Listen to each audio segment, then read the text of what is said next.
Hey guys, I'm Rogut, and this is my rant. This is the third or fourth time I lost count in trying to do this, so we believe in the diversity of thought here, and this is the new video for the channel. It's going to be top 9 planets. I got this idea from one of my best friends. He's great, and I got some new plans for the channel. I also have planned top 5 teachers from my charter school that I went to when I was younger. Thought that'd be a fun video to make, a memory lane video. I got that planned, and then also I got some currency themed videos to go over, and you know, some cool, you know, money knowledge type of stuff, and you know, I thought it'd be a cool thing to talk about as well. And I got some other ideas planned, so let's get into it.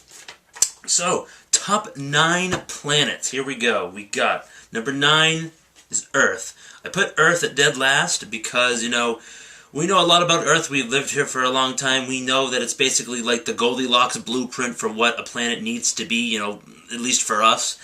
And, you know, I know we only know 5% of our oceans, but, you know, the oceans are deserts. If you haven't watched that video, you should. It's a cool, I think it's like a Wendover production video. It's one of those cool, like, infographics, like history, geography type of channels. It's a cool concept that, you know, oceans are deserts, so it'd be a cool thing. So that's kind of like why I put Earth at number 9. It's because we live here and we know a lot about it already. Alright, so number 8, I put Mercury. Mercury is our smallest planet. It is the closest planet to the Sun, and it's basically tidal locked, which means that, you know, it's always one side is like a southern barbecue, and the right side really dark. It's kind of like a tundra in Siberia, and there might be a gulag on there we don't know about. So Mercury's pretty cool. It's small. You know, basically the sun, you know, kind of blasted it away. It didn't really have a chance because it's so small and it can't really amount to anything, but it's still a cool planet. So number 7, I put Venus. Venus is the 7th planet. No, it's the 2nd planet. It's number 7 on my list, but it's the 2nd planet from the Sun.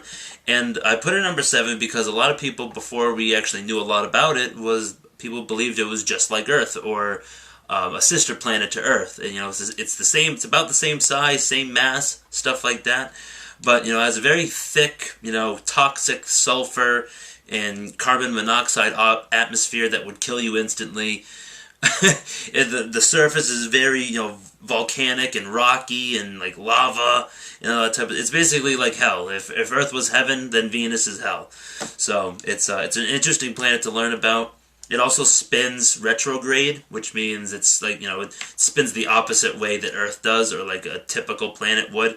There's theories that believe that something hit Venus to like knock it off its axis, but, you know, we don't, it's just a theory. So that's why I put Venus at number 7, cool place to learn about. Coming in at number 6, we got Mars, the red planet. All the Martians and all chilling there, and then that face that they found, but it wasn't really a face. It's, you know, the reason I put Mars at number 6 is because, you know, it's half the size of Earth. It's very interesting. It has 2 moons, Phobos and Deimos. They're kind of like captured asteroids. They look like potatoes, to be honest with you.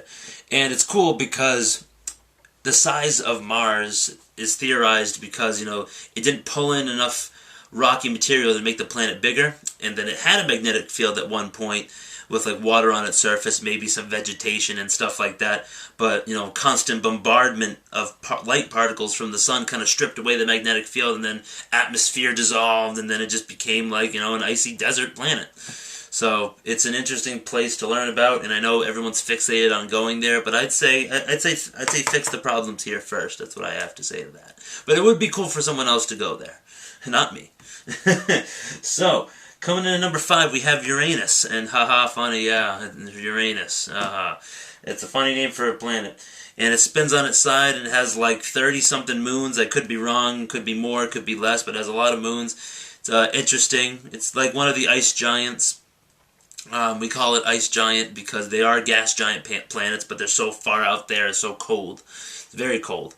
And, yep, so that's why I put Uranus at number 5. And number 4 is Neptune. The reason Neptune is higher on the list than Uranus is because Neptune has, you know, more bright blue. Like, you know, the planet looks a little more vibrant in blue.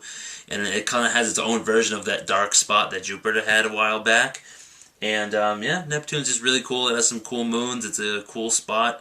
It's big. You know, it's interesting to learn about it having like an icy core and stuff like that. And I'm not positive, but I think I heard once that Uranus and Neptune, it's so cold there, and like the liquid core is under such immense pressure that it's theorized that the cores of those planets are made of diamonds because of the pressure and like the elements that are in the atmosphere and stuff like that. So that's kind of cool. So, you know, if you want to be like the biggest mega simp in the world, you can like go to Neptune and Uranus, get your girl all the diamonds she ever want, and she'd still divorce you.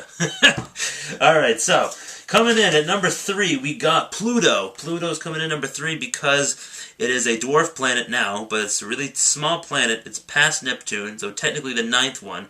But it goes around the sun kind of like diagonally but elliptically. But all the other planets, they kind of just have their own little nice circle. But Pluto likes to, you know, go really close to the sun and then really, really far away, farther away than it usually is. It kind of behaves like a comet, and that's kind of why they classified it as a dwarf planet. And plus, it has a moon almost the size of it. And you know, it's kind of like burgundy and brownish in color because like some new detailed images came recently, which was cool. So yeah, that's why Pluto is number 3. It's an interesting place. It's an interesting world, and yeah, you'd freeze instantly if you're there. All right, so number 2. Now we're at the top 2.